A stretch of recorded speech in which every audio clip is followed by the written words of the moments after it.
हरिः ओम् नमः सर्वेभ्यः। अद्य श्रीमद्भगवद्गीतायाः प्रथमभागस्य 32तमं दिनं वयं प्रार्थनया आरभामहे।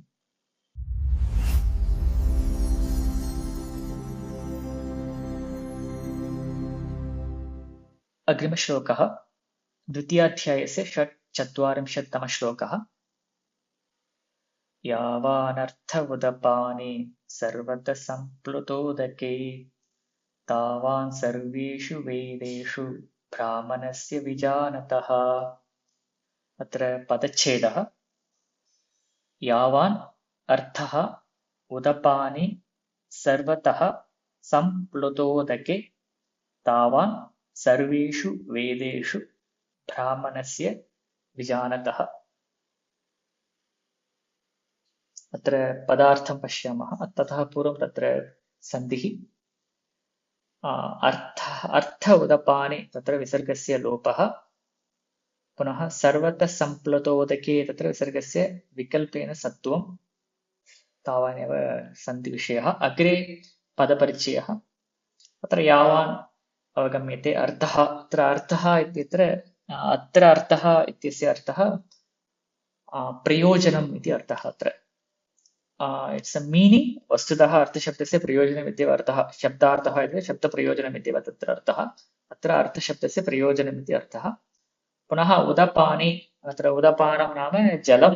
वस्तुतः क्वचित् तत्र कूपः इत्यस्मिन् अर्थे अपि उदपानशब्दस्य अर्थः भवति। पुनः सर्वतः, फ्रम् एव्रिवेर् इति अर्थः। पुनः सम्प्लुतोदके, अत्र सम्प्लुतोदके इत्युक्ते अत्र वस्तुतः उदपानि इत्यत्र जलम् इत्यपि अर्थः अस्ति। कूपः अथवा कूपवत् यत्र अल्पजलाशयः अस्ति तद् अल्पजलाशयत्वे अपि उदपानशब्दः प्रयुज्यते। तथा सम्प्लुतोदके इत्युक्ते यत्र अधिकजलमस्ति तत् स्थानं सम्प्लुतोदकम् इति उच्यते। इत्युक्ते समुद्रादि जलाशयाः। अतः अत्र इट्स् नाट् एक्चुअली सेयिङ्ग् कूप समुद्र। अत्र उदपानं नाम यत्र अल्पजलमस्ति तद् उदपानं, यत्र अधिकजलमस्ति तद् सम्प्लुतोदकम् इति उच्यते। अनन्तरं तावान्, अत्र सर्वनामशब्दः। पुनः सर्वेषु वेदेषु अवगम्यते। पुनः ब्राह्मणस्य विजानतः। अत्र विजानतः इत्येतत् ब्राह्मणस्य विशेषणं भवति। विजानन् इति रूपं, तस्मात् षष्ठी विजानतः इति। पुनः ब्राह्मणस्य इत्यस्य अर्थः अत्र वस्तुतः ब्राह्मणजनस्य इत्येव अर्थः, परन्तु तत्र कीदृशः ब्राह्मणः इत्यत्र अर्थः भिद्यते। अत्र जातिब्राह्मणः न उच्यते। अत्र वस्तुतः गुणब्राह्मणः उच्यते। अत्र धर्मब्राह्मणः अपि न उच्यते, गुणब्राह्मणः एव अत्र ब्राह्मणशब्देन उच्यते। स अवगम्यते इति मन्ये। जातिब्राह्मणः, गुणब्राह्मणः, धर्मब्राह्मणः इति। इत्युक्ते जात्या ब्राह्मणः प्रायशः सः ब्राह्मणकर्म न कुर्यात्। जात्या ब्राह्मणकुले जातः इति सः जातिब्राह्मणः। पुनः धर्मब्राह्मणः इत्युक्ते ब्राह्मणकर्म करोति, अतः सः ब्राह्मणः, सः धर्मब्राह्मणः इति। पुनः गुणब्राह्मणः इत्युक्ते ब्राह्मणे ये ये गुणाः भवितव्याः तद्गुणवान् ब्राह्मणः यः भवति सः तद्गुणवान् यः भवति सः गुणब्राह्मणः इति उच्यते. So he is not necessarily to be a jati brahmana.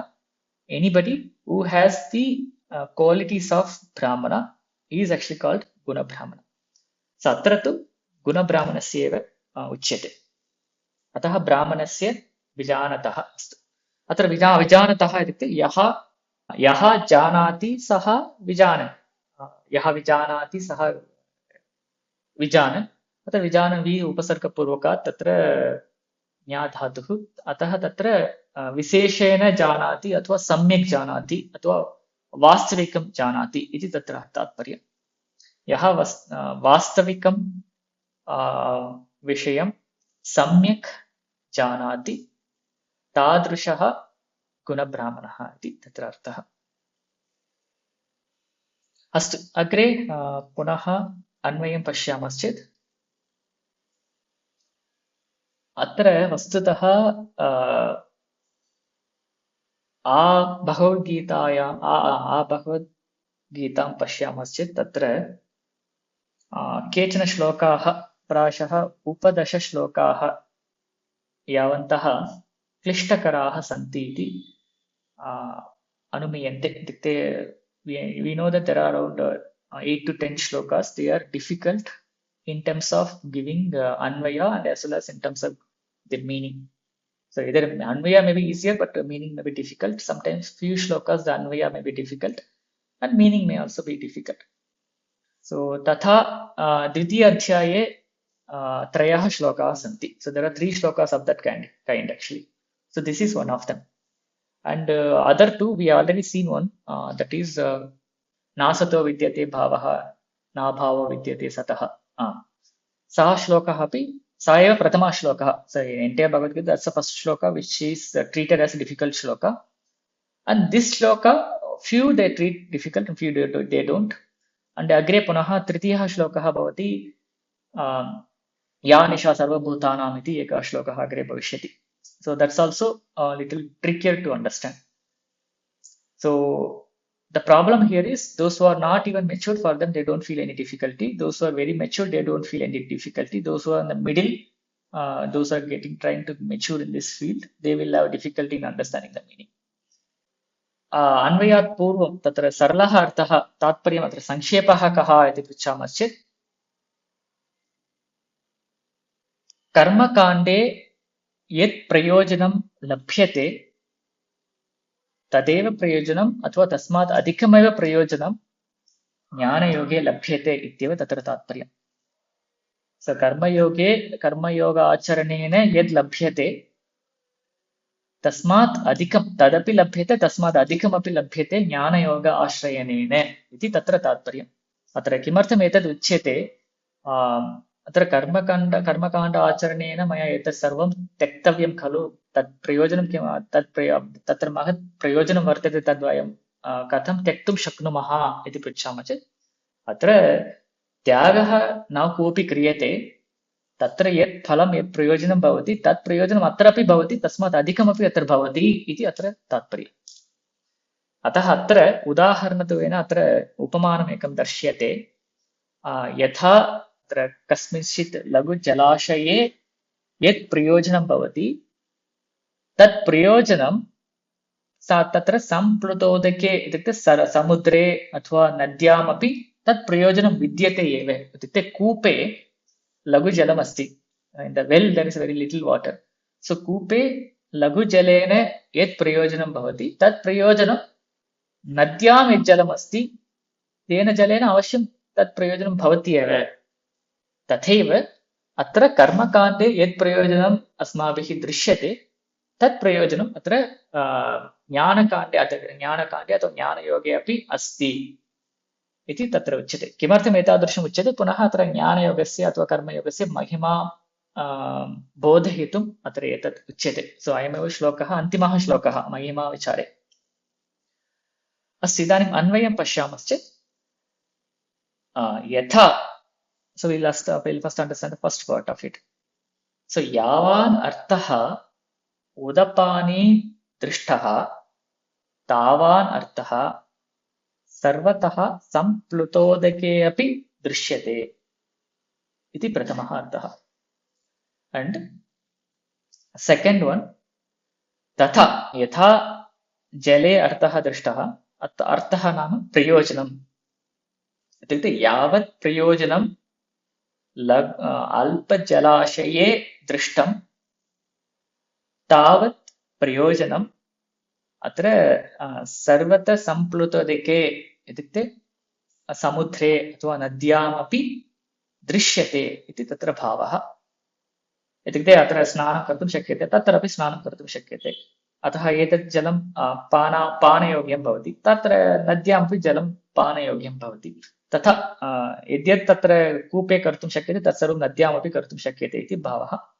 पुनः तथा यावान् विजानतः ब्राह्मणस्य, तथा विजानतः ब्राह्मणस्य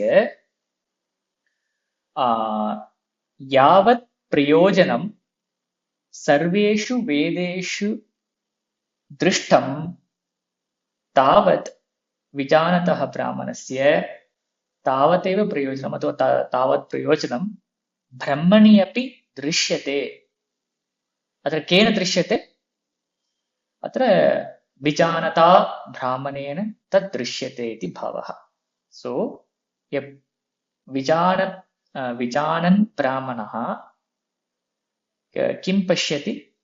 यद्यत् प्रयोजनं सर्वेषु वेदेषु इत्युक्ते सर्वेषु कर्मकाण्डवेदेषु यद्यत् प्रयोजनं दृश्यते तत्सर्वमपि ब्रह्मणि अपि तत्सर्वं विजानता ब्राह्मणेन दृश्यते इति तत्र भावः. इत्युक्ते you are not going to lose any benefit. You are going to get the same and additional benefit with the Brahmanyana or with the Karma Yoga Acharana. So I'm mixing Brahmayana and the Karma Yoga Acharana because both are the next level to the regular Sakama Dharmanushthanam. So that's why both I'm trying to interchange the words. But though they are different, but at this point, those who are doing the Sakama Dharmanushthanam, for them, those two are same. But those who go progress further, then you will find the difference between the Karma Yoga and the Jnana Yoga. अस्तु, अर्थः अवगतः इति मन्ये. इदानीम् एकवारं भाष्यं पठामः. यथा लोके कूपतडागादि अनेकस्मिन् उदपाने इत्युक्ते परिच्छिन्नोदके अल्पोदके यावत् परिमाणः इत्युक्ते स्नानपानादिः अर्थः. स्नानपानादिः प्रयोजनम्. अर्थः नाम फलम् अथवा प्रयोजनं. सः सर्वः अपि अर्थः. सर्वतः सम्प्लुतोदके अपि यः अर्थः, सम्प्लुतके अपि यः अर्थः तावानेव सम्पद्यते तत्र अन्तर्भवति इत्यर्थः. अत्र यावान् अर्थः अत्र दृश्यते स्नानपानादि अर्थः कूपतडागादिषु. अत्र तावानेव अर्थः सम्प्लुतोदके अपि दृश्यते सम्पद्यते इत्युक्ते तत्र अन्तर्भवति इति अर्थः. एवं तावत् परिमाणः एव सम्पद्यते सर्वेषु वेदेषु वेदोक्तेषु कर्मसु. यः अर्थः यत् कर्मफलं सः अर्थः ब्राह्मणस्य सन्यासिनः. अत्र ब्राह्मणस्य इत्यस्य सन्यासिनः इति साक्षात् तेन उक्तं. सन्यासिनः इत्युक्ते परमार्थतत्त्वं विजानतः. So who is sannyasi? One who knows the paramartha tattvam. Paramartha tattvam vijanatah sannyasinah brahmanasya यः अर्थः यद् विज्ञानफलं सर्वतः सम्प्लुतोदक स्थानीयं तस्मिन् तावानेव सम्पद्यते इत्युक्ते तत्रैव अन्तर्भवति इत्यर्थः. So it's the same meaning. And yatha, this is again interesting one. Okay. So now this is the meaning for this shloka, and he further gives another example from the Upanishad. I think it's a Chandogya Upanishad. So tatra kim uchyate iti ekam pashyamah. Yatha कृताय विजिताय अधरेयाः संयन्त्येवं येनं सर्वं तदपि समेति यत् किञ्चित् प्रजाः साधु कुर्वन्ति यस्तद् वेद यत् स वेद इति श्रुतेः. सो किञ्चित् वयम् अन्वयं कुर्मः. यथा अधरेयाः विजिताय कृताय संयन्ति एवं यः तत् वेद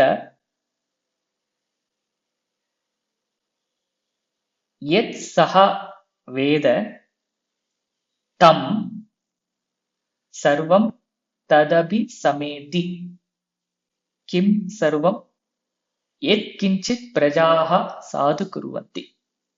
किञ्चित् अवगतम् इति मन्ये. पुनः पश्यामः. अत्र किम् उच्यते? अधरेयाः. So he gives an example in the Upanishad. There is an example shown of dice.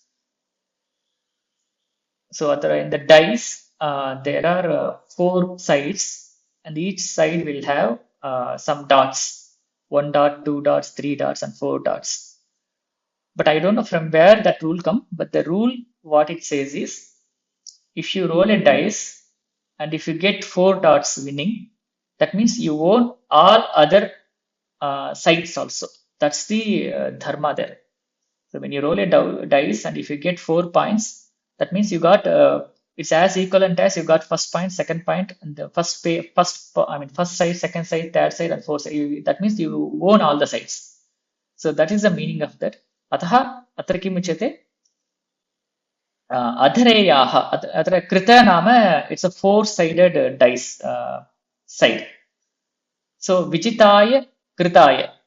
So if you win the four-sided dice, Kim Bhavati Adhareyaha Samyanti Vijitaya Kritaya. So the Adhareya means the one which is lower than that. That is 3, 2, 1. All three are won if you win the fourth side. So Tatha. I don't know what is the rule, but this is what actually it says. So if you win the fourth one, it means you are winning all three other sides also. So evam. So like that, अत्र किम् उच्यते? यत् किञ्चित् प्रजाः साधु कुर्वन्ति, यत् किञ्चित् साधु कर्म प्रजाः कुर्वन्ति. The people, if they do any good karma. So atra sadhu kuruvanti means here sadhu karma means actually the karma kanda karma or any such karma, any good karma which they perform. Tat sarvam tad abhisameti tam enam tat sarvam इत्युक्ते प्रजाः यत् साधु कर्म कुर्वन्ति तत् सर्वं कर्म enam tad abhisameti. All the karma will come to this guy. So enam, this guy. So who is that guy? Yaha tad veda yet saha veda. That means one who knows that. Atra Paramartha Tattvam ityeva avagantavya. One who knows the Paramartha Tattva, who has the Atmanyanam, he automatically gets all the benefit of what, all the benefit, he gets the phalam of what other prajas do the karma. So that is what, this is actually a story about Raikva and Janashruti. You can read about that story to get the full meaning of it. So basically the idea here is that if you win the fourth side, you are as equivalent as winning all other sides. Similarly, one who knows the Brahma, one who has got the Brahma Jnanam, he gets everything of what other prajas do, the good things. He gets all of them. Tatha uchyate. So basically, तात्पर्यम् is कर्म कांडे यत् प्रयोजनं दृष्टं तद् ज्ञान कांडे अपि दृश्यते इति तत्र तात्पर्यम्. So you move further, you start doing the karma yoga and move further. So don't stay here. So that is the तात्पर्यम् of this shloka, and it's a concluding shloka for karma yoga mahima. अत्र सर्वं कर्माखिलम् इति च वक्ष्यति. अनन्तरं तस्मात् ज्ञाननिष्ठाधिकार प्राप्तेः प्राक्. So before you attain the jnana, प्राक् कर्मणि अधिकृतेन कूपतडागादि अर्थस्थानीयमपि कर्म कर्तव्यमेव. So before you attain the jnana marga, you must perform the karma which is as equivalent as koopa-tadagadi arthasthaniyam karma. So like you have alpa jalashaye yat prayojanam asti, tat prayojanam bhoktavyamev yavat paryantam bhavan agrimastaram gacchati tavat paryantam tetat karaniyameva iti. So here this is one important thing. So here he doesn't say don't do it. He never says that you shouldn't do any karma, you should directly jump to jnana yoga. That is not the recommendation here. What he suggests is you perform the karma as it is prescribed for you till you get the jnana nishtha, till you progress to the next level. When you go to the next level, you have to leave this at some point.